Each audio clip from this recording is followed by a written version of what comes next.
TorahBox.com pour la diffusion du judaïsme francophone vous retransmet un enseignement du Rav Serge Atia. Bonne écoute et bon limoud.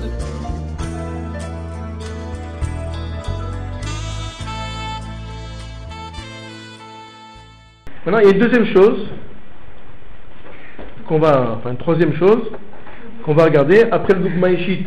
Qu'est-ce qu'on avait défini comme Dougma Ishit? La cohérence. Ou l'économie. D'accord? Stirot. Ok? Donc on avait dit que être cohérent. Donc la Dougma Ishit, c'est pas donner le bon exemple. Bien entendu, on doit donner le bon exemple parce qu'on en a besoin.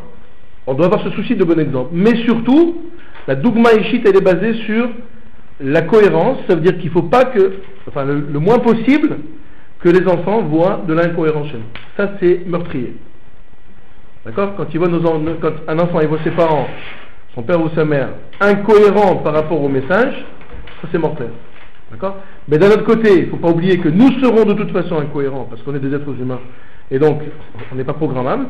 Mais simplement, il faut que les enfants sachent qu'effectivement, on a des faiblesses et qu'on n'est pas des malachim. C'est tout un truc, parce que jusqu'à un certain âge, disons 8-10 ans, un enfant, pour lui, ses parents, ils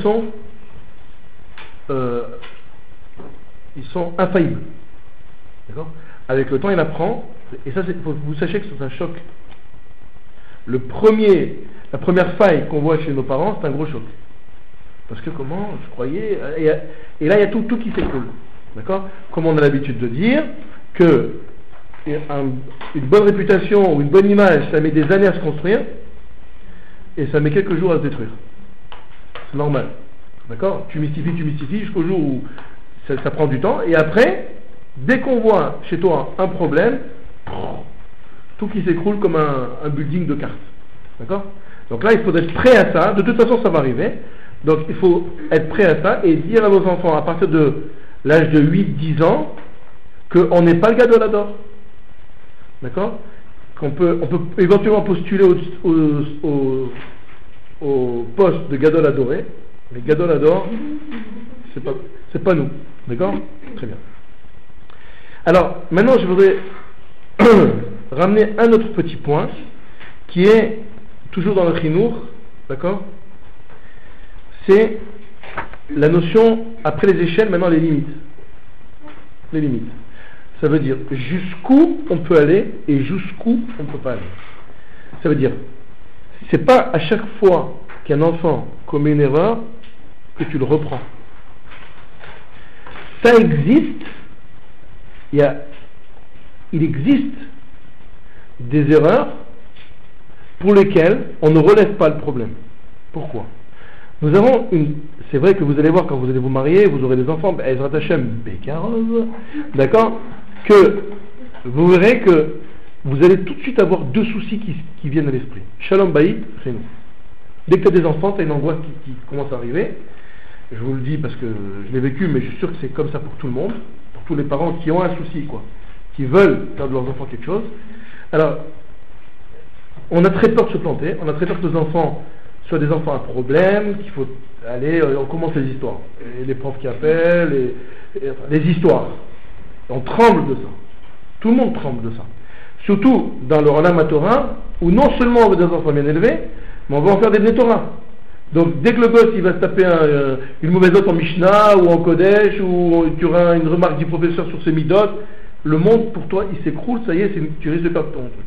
Il faut savoir une chose, que Baruch Hashem, le monde il n'a pas été créé avec Midat Hadin. Il était avec Midat HaRachamim.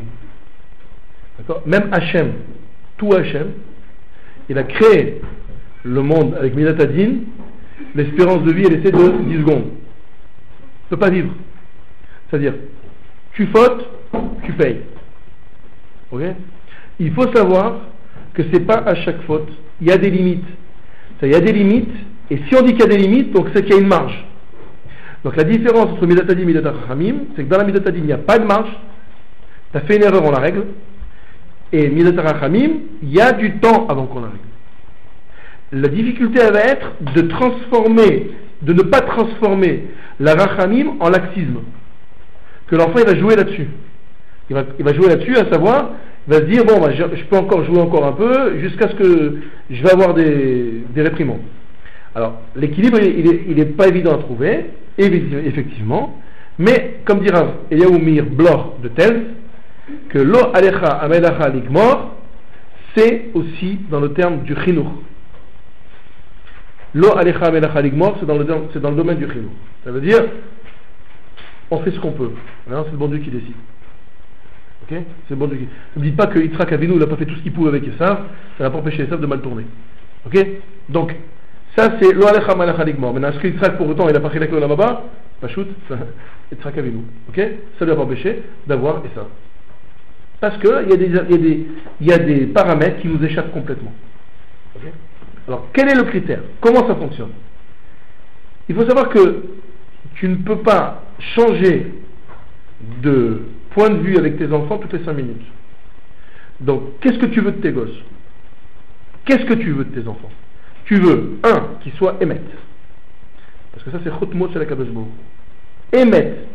Sur le émet, d'accord? C'est Mida Keneged Mida. Émet, c'est par définition digne. Donc sur le émet, il n'y a pas de marge de manœuvre. Il approxime, il ment, il triche, il cache. Tout ce qui relève du émet, c'est pas négociable. C'est tout de suite. Tout de suite. Tout de suite, c'est pas un massacre à la tronçonneuse dès qu'il va. D'accord? C'est tout de suite, ça veut dire tout de suite on s'en occupe. D'accord? Mais il y a des choses où il faut savoir lâcher. Ok? Quel est le critère? Le critère, il est simple. Un enfant, il peut avoir plein de doutes. Il y a un doute sur lequel il ne peut pas, il ne faut pas qu'il ait ce doute, que tu l'aimes. C'est bête, hein? C'est bête, hein? Rav Wolbe, dans son sefer sur le chinour, dans son petit cahier sur le chinour, il dit, ne crois pas que parce que c'est nos enfants et qu'on l'aime, on a un instinct de chinour. C'est pas vrai. On peut adorer nos enfants et les planter. Ok? Obligatoire. Mais une chose, il faut qu'il sache, un enfant, que par exemple, quand tu le frappes, c'est toi qui as mal. Il faut qu'il sache ça. Et c'est pour ça que tu ne le frappes pas tout de suite, et c'est pour ça que tu lui laisses une marge de manœuvre. Parce que c'est toi que tu punis quand tu punis. Et donc c'est logique. Donc il doit comprendre un enfant que si tu lâches un peu, c'est parce que c'est trop dur pour toi de lui faire mal. Et que si tu le frappes, et que tu le grondes, etc., tu es le premier à souffrir. C'est pour cela, par exemple, que si vous êtes, je vais vous donner des cas où tu ne réagis pas.